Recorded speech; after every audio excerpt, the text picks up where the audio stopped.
C'è la luna ed è lunedì. Allora oggi comincia la settimana di bontà. Indetta una settimana di bontà.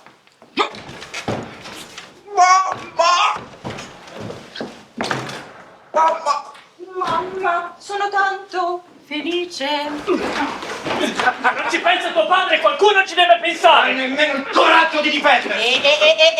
Non esageriamo. Io non voglio finire in galera per delle cretinate, chiaro? Vado a fare una telefonata. Non è successo niente. Tu esisti se io esisto. È Dio. Vado col violino? No! Quando bevo un buon bicchiere di vino mi sento struggere. Struggere. Ma che cazzo dici? Scommetto che nessuno si è accorto di niente. Signor? No, scusi, è una questione di privacy. Comunque, acqua in bocca, come diceva la signora. Amore mio!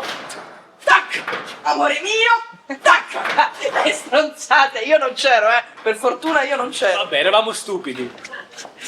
1, 2. Tiratelo su. Lei è benvenuto. E me lo dice con un tono un po' strano.